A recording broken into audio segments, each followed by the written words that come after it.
ओम नमः शिवाय दोस्तों, आप सभी का मेरे चैनल नारायण रत्नावली में स्वागत है। आज की इस वीडियो में मैं आपको बताने जा रही हूँ धन संपदा सुख समृद्धि प्रदान करने वाली एक स्रोत के बारे में। इस स्रोत को आदि गुरु शंकराचार्य जी ने लिखा था। दोस्तों, आज के समय में सबसे ज़्यादा महत्वपूर्ण चीज़ है पैसा। और जिनके पास जितना अधिक पैसा है उससे ज़्यादा की चाह होती है। हर कोई पैसा कमाने की धुन में ही लगा रहता है। कभी कभी बहुत मेहनत करने पर भी उतना पैसा नहीं मिलता जितने की आशा होती है। और अगर पैसा आता भी है तो टिकता नहीं। और हम सब कुछ ऐसा उपाय करना चाहते हैं जिससे हमारी आर्थिक स्थिति में सुधार हो और धन का संचय भी हो।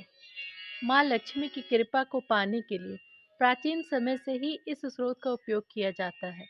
इस स्रोत के पाठ से व्यक्ति माँ लक्ष्मी से आशीर्वाद प्राप्त करने की प्रार्थना करता है, जो धन, संपत्ति, सौभाग्य और सफलता का प्रतीक है। कनक धारा स्रोत के हर पंक्ति में आत्मसमर्पण की भावना होती है। इस स्रोत का पाठ हर रोज करने से माँ लक्ष्मी की कृपा अवश्य ही मिलती है। दोस्तों, अब मैं आपको एक सच्ची घटना सुनाने जा रही हूँ कि कैसे कनक धारा स्रोत के पाठ करने से खोई हुई नौकरी वापस मिली। हमारे पड़ोस में एक परिवार रहते थे। अचानक ही उस परिवार के मुखिया की बिना किसी पूर्व नोटिस के नौकरी चली गई। परिवार में सिर्फ वही कमाने वाले व्यक्ति थे। दोस्तों, हम सब जानते हैं, मिडिल क्लास फैमिली में जहाँ पर सिर्फ तनख्वाह से ही घर चलते हैं, ऐसे में नौकरी का जाना बहुत बड़ी बात होती है। 2-3 महीने किसी तरह गुजर गए। एक दिन दैवीय कृपा से किसी ने उन्हें बताया कि आप श्री कनक धारा स्रोत का पाठ शुक्रवार से शुरू करते हुए रोज पढ़ें। इससे आपको अवश्य ही लाभ मिलेगा। उन्होंने पूरी श्रद्धा और विश्वास के साथ कनक धारा स्रोत का पाठ शुरू किया और अभी उन्हें पाठ करते हुए 20 दिन ही बीते थे कि उन्हें दूसरी नौकरी मिल गई, वह भी वहां से जहां से उन्होंने कभी सोचा भी नहीं था।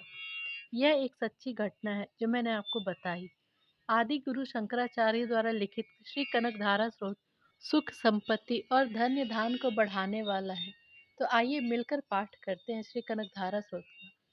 दोस्तों, आपको वीडियो अच्छी लगे तो कृपया कर मेरे चैनल को लाइक, शेयर, सब्सक्राइब करें और कमेंट सेक्शन में जय लक्ष्मी माँ जरूर लिखें। जिस प्रकार भ्रमरी अर्ध विकसित पुष्पों से अलंकृत तमाल वृक्ष का आश्रय ग्रहण करती है, उसी प्रकार भगवान श्री हरि के रोमांच से शोभायमान लक्ष्मी जी की कटाक्ष लीला श्री अंगों पर अनवरत पड़ती रहती है।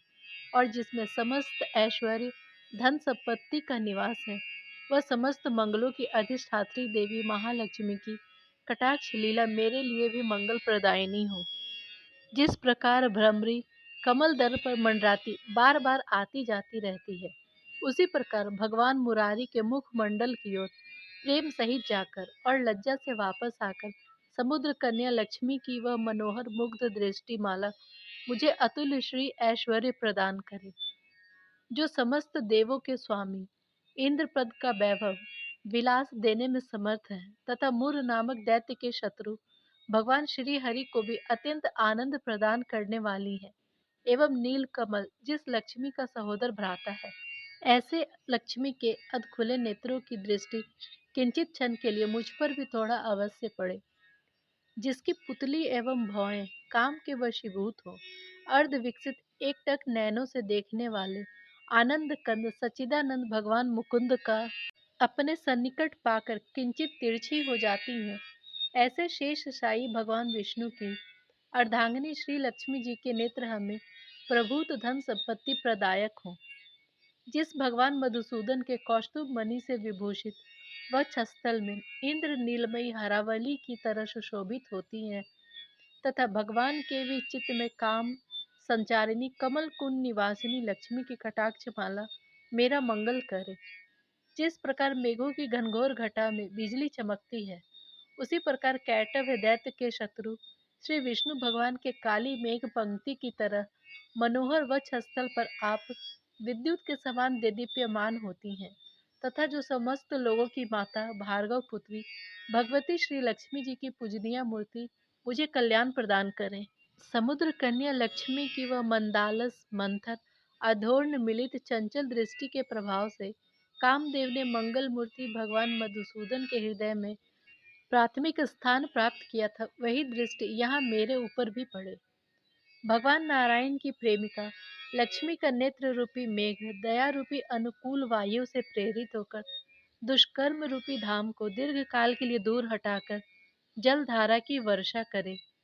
विलक्षण मतिमान मनुष्य जिनके प्रीति पात्र होकर उनकी कृपा दृष्टि के प्रभाव से स्वर्ग पद को अनायास ही प्राप्त कर लेते हैं, उन्हीं कमलासना कमला लक्ष्मी की वह विकसित कमल गर्भ के सदृश कांतिमयी दृष्टि मुझे मनो अभिलषित पुष्टि संत्यादि की वृद्धि प्रदान करे। जो भगवती लक्ष्मी सृष्टि क्रीड़ा के अवसर पर वाग देवता के रूप में विराजमान होती है, पालन क्रीड़ा के समय पर भगवान गरुड़ ध्वज अथवा भगवान विष्णु की सुंदरी पत्नी लक्ष्मी के रूप में स्थित होती है, तथा प्रलय लीला के समय शाकंभरी अथवा भगवान शंकर की प्रिय पत्नी पार्वती के रूप में विद्यमान होती है, उन त्रिलोक के एकमात्र गुरु भगवान विष्णु की नित्य यौवना प्रेमिका भगवती लक्ष्मी जी को मेरा सादर प्रणाम है। हे लक्ष्मी, शुभ कर्म फल प्रदायिनी, श्रुति स्वरूप में आपको प्रणाम है। रमणीय गुणों में समुद्र स्वरूपा रति के रूप में स्थिति आपको नमस्कार है। शत पत्र वाले कमल कुंज में निवास करने वाली शक्ति रूपा रमा को मेरा प्रणाम है, तथा पुरुषोत्तम श्री हरि की अत्यंत प्राण प्रिय पुष्टि रूपा लक्ष्मी जी को मेरा सादर प्रणाम है। कमल के समान मुख वाली लक्ष्मी जी को नमस्कार है। क्षीर समुद्र में उत्पन्न होने वाली रमा को प्रणाम है। चंद्रमा और अमृत की सहोदर बहन को मेरा प्रणाम है। भगवान नारायण की प्रेयसी लक्ष्मी जी को नमस्कार है।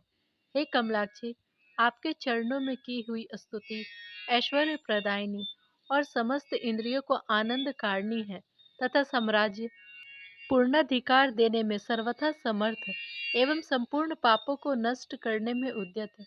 हे माता, मुझे आपकी चरण कमलों की वंदना करने का हमेशा शुभ अवसर मिलता रहे।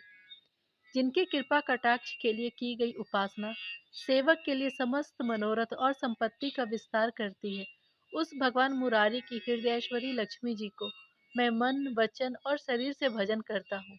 हे भगवती, भगवान हरि की प्रिय पत्नी, आप कमल कुंज में रहने वाली हैं।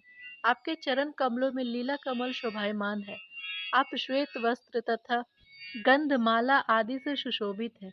आपकी सुंदरता अद्वितीय है। हे त्रिभुवन की वैभव प्रदायिनी, आप मेरे ऊपर भी प्रसन्न होइए माता। दिग्गजों के द्वारा कनक कुंभ के मुख से पति आकाश गंगा के स्वच्छ मनोहर जल से जिस भगवान के श्री अंग का अभिषेक होता है, उस समस्त लोकों के अधीश्वर भगवान विष्णु पत्नी क्षीर सागर की पुत्री जगत माता भगवती लक्ष्मी जी को मैं प्रातः काल नमस्कार करता हूँ। हे कमल नयन भगवान विष्णु प्रिया लक्ष्मी, मैं दीनहीन मनुष्यों में सबसे अग्रणी हूँ, इसलिए आपकी कृपा का स्वभाव सिद्ध पात्र हूँ। आप उभरती हुई करुणा के बाढ़ को तरल तरंगों के सदृश कटाक्षों के द्वारा मेरी दिशा में अवलोकन कीजिए। जो भी मनुष्य इन स्रोतों के द्वारा नित्य प्रति वेद त्रयी स्वरूपा तीनों लोकों की माता भगवती रमा का स्रोत पाठ करते हैं, वे लोग इस पृथ्वी पर महागुणी और अत्यंत सौभाग्यशाली होते हैं, एवं विद्वजन भी उनके भाव को समझने के लिए विशेष इच्छुक होते हैं। श्रीमान शंकराचार्य द्वारा लिखित इस कनक धारा स्रोत का पाठ जो भी मनुष्य तीनों काल करते हैं, वे लोग कुबेर के समान धनी होते हैं।